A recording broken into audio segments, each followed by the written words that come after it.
So people talk about moving to Africa, but very few people talk about what it takes to actually run a business on the continent. On today's video, I have my have my amazing husband. So in today's video, we're going to get into how you started a company 2 years ago that's now taking over. So let's get into it. Sounds much better. Much better. All right. Okay.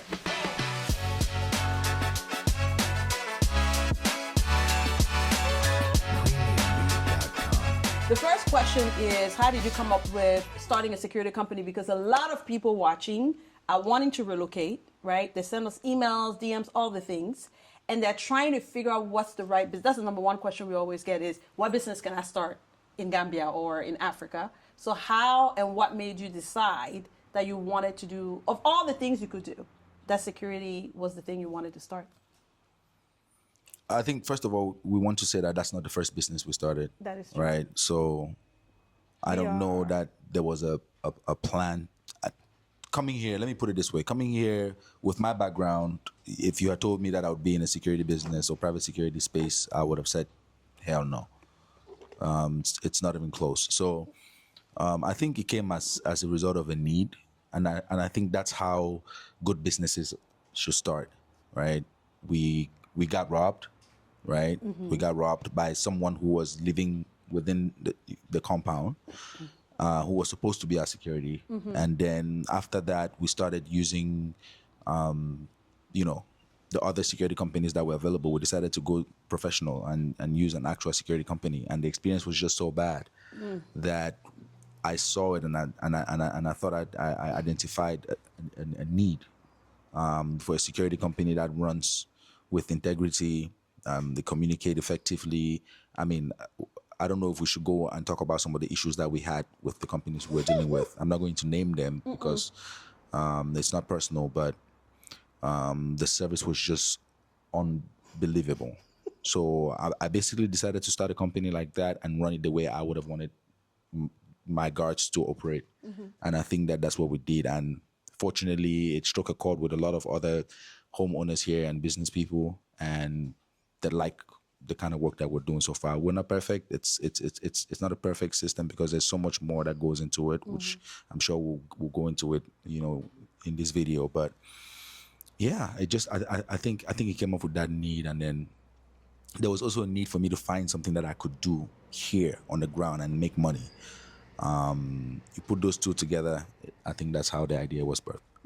Was it an easy setup? Because one thing when you Google how to start a security company in Gambia, there's not a lot of clarity in terms of timeline. And I think when people are wanting to start businesses on the continent, they want clarity.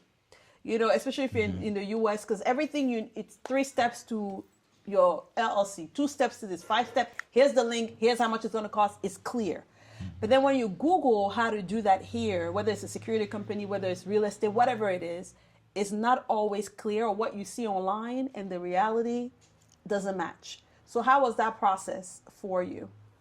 Yeah, you're absolutely right. I think the process was really, really frustrating. It wasn't clear cut. Like you said, we come from a system where you go on a website, you can literally get your business license online, right? You go on a website, you apply, you send in your application, and then maybe less than 24 hours later, you get a response from an agent and things like that. It's a flawless. Here it's not the same. And I'm pretty sure it's the case with most African countries. I think I've heard Rwanda is the country where you can actually apply for a business online license. You can apply online and get your license the same day. Yes. I think that's amazing, and that's something that every other African country should strive. That's the level of that's the standard that every African country should strive to attain. But here it wasn't the case, and like you said, the process was long. I documented that entire process. Eventually, I will get to review some of those images and footage, but. Yeah, with security, you have to get a license. You have to get a license to operate. You have to get a private security license, which is a big deal here, right? And then as a non-Gambian, you would have to also partner with a local. So there are so many other aspects to it because it is security at the end of the day. It gives you a lot of leverage to do certain things if you were to take advantage and things like that. So they are very strict when it comes to that, which I applaud. But just the overall delay of the process. It took me over a year to get my license fully Ciao. to be able to start operating as a business. And not just a year of like you're sitting somewhere and it's a year. It's Yeah. a year. I mean, I don't know if It's a you year of documented your how running many in, trips running you out, took. going to this office, going to that office, waiting. Run around. It's a year of hell. Confusion, what's going on. I Yeah. mean, I had given up on the security. I was like, it's not happening. It's not happening. It's not clear. I need a process. I'm a process girl. I got to give you kudos, because if it was me having to get that, I would have said no on month 3. Like, now, y'all, I'm good. Because it's not, if at least you know it's going to take a year, then you are prepared. But you don't know, right? You go see the appointments and meetings and you're waiting and you come back and kudos to you and the level of patience that you went through to make this happen. Like, But I think, and I hear you. I think that's what it takes. I think it takes patience to make it here. Fortunately or unfortunately, I don't know, depending on how you look at it. Coming here and expecting things to be exactly how things were in the US or anywhere else is hugely misguided. And I understand the expectation of wanting the system to be perfect, but it takes people like us to come in and help to make the system the system to where it needs to be. Because I'll tell you that those same people who gave me the runaround today are some of the people I still go to for support. That's true. Right? Because when you get a license, you have to renew that license every year. So it helps doing it myself, because I could have paid an agent to do it. I could have paid someone and say, hey man, go get me this license. I don't care what it costs. Go get it for me. I wanted to do it myself because I knew that it was going to be a continuous thing. And when it comes time to renew, you still have to create relationships with those people. Yeah. And I think that's the most important thing. And it taught me a huge lesson about just being able to work with people, even though you don't necessarily agree with how they do work. You have to find ways to work with them, because you never know when you might need them. And when you do need them, that's when they come through for you, because they understand that now you're part of the system. You know, it's not corrupt in any way or anything like that. It's not like you're going in there bribing people. No, you're not. You just understand how to do work, and you don't come here wanting them to match to your own tune. That's true. Right? It's just a different way of doing things. It's not necessarily that it's bad. We don't like it, but it's different. It's a different way. So, all right. So in terms of marketing and getting your first client, how did that happen? You have to connect with people. You have to talk to people. Everyone is a potential customer when it comes to the actual industry of private security. Everyone, your next door neighbors, they need security. Security is a bigger concern every day, right? And this is a tourist country. Security has to be prime. There's a reason why the crime rate is quite low here compared to other countries that I've visited and where I'm from. Yes. I mean, the security risks are a lot higher, but that doesn't mean you can't have security here. So my first client, it was just amazing how the whole thing worked out. But you have to get yourself out there. You have to put yourself out in the streets and talk to people and say, hey, this is what I'm doing.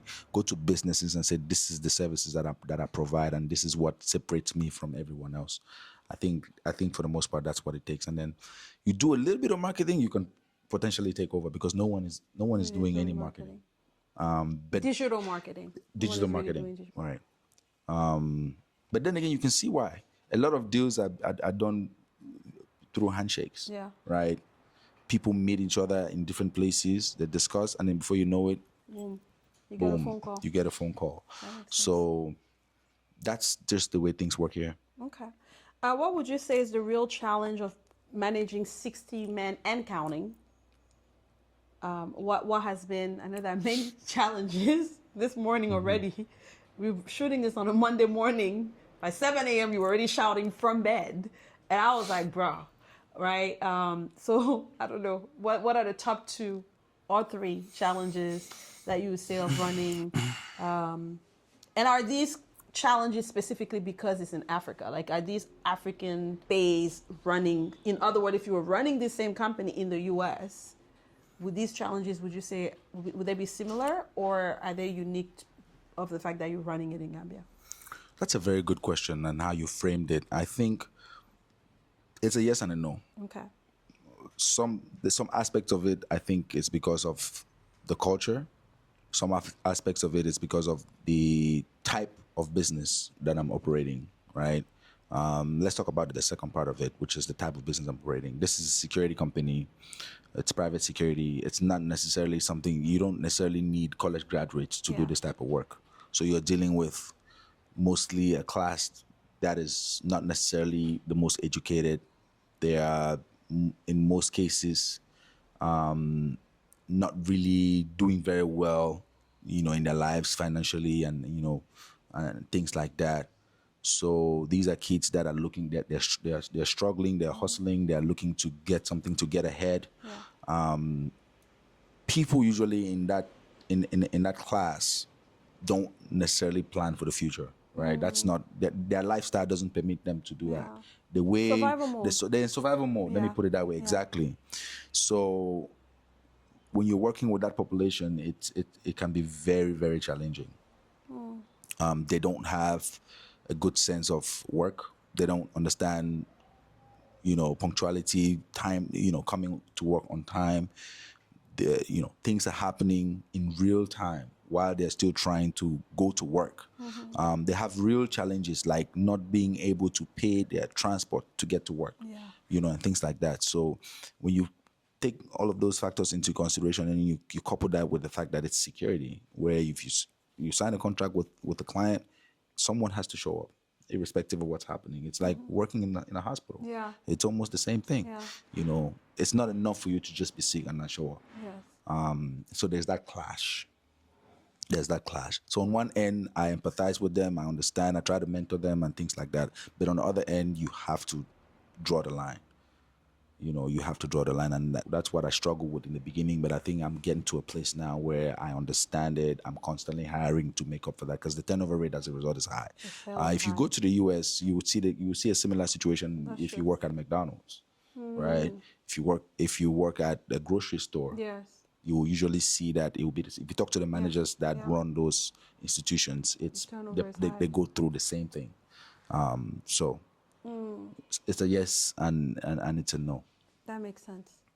No, that makes sense. Thank you for sharing that. I think just watching you navigate and still treat your staff with dignity is something that I think is missing. And that's a different video for a different time, around kind of how people treat staff and people that feel work for them and report to them on the continent. That's a separate thing. But I really love how you really try your best to treat every single one of your employee with dignity. I think it goes a long way. And I also think that the profit margin in this business is challenging, because when you talk about security, that's nobody's dream. Like, that's not nobody's career plan. That's nobody, when you're a child, saying, you know what, I'm going to be a security guard. Right.